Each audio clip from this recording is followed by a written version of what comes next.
So one of the things that I think is often really underappreciated or undervalued in the home theater setup is the subwoofer.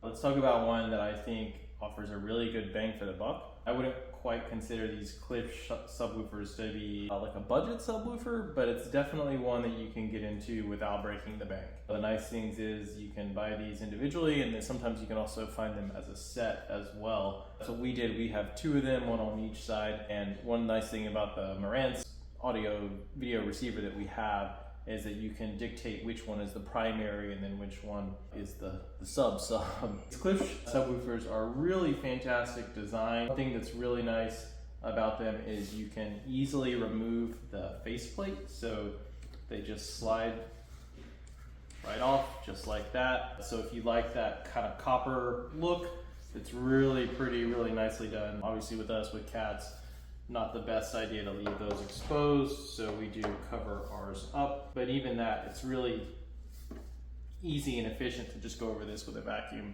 clean it, no problem. Let's look at some of the details in the back as well as the top and the bottom and talk about what makes these so nice. So you can see just from the size here, this is a good bit bigger than some of the more budget-friendly subwoofers, but I would still consider this, let's say, budget plus.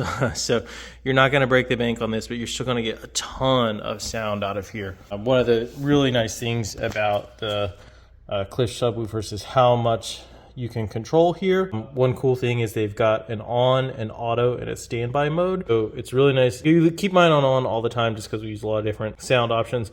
But with the auto, you can set it so that it only comes on when the sub is triggered, which is kind of neat. Never seen that before. You can control what phase you want, what pass you want, as well as obviously the LFE option, which is what we use, and how much gain you want. And this is with the Marantz AVR, is that it will kind of tell you exactly where to position your gain to get the perfect amount for your room. You can set your voltage down here. So we opted to go for some upgraded cables here. I really like these. They're the same type that we use for our speakers, but these are specific for subwoofers. So again, a really nice Y split here. Really good quality gold tips on these, obviously color coded. And again, these come in a lot of different sizes, and these really deliver fantastic sound quality and sound integrity. Super easy to pop right in.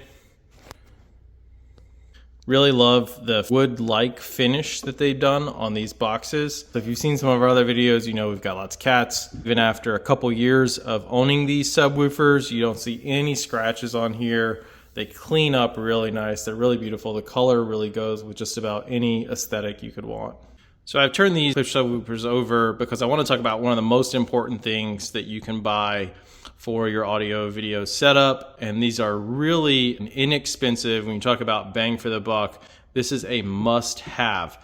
So just about any subwoofer that you get are going to have much smaller and harder feet than these here. So I purchased these and I have them on both subwoofers, and they're rubberized, which is really nice. So it does a great job of absorbing the impact from the bass when it comes out, as well as distributing it better across the room. Since I switched over to these, the sound of the bass is much more clear. It doesn't rattle the room nearly as much, although you still get the same bass impact.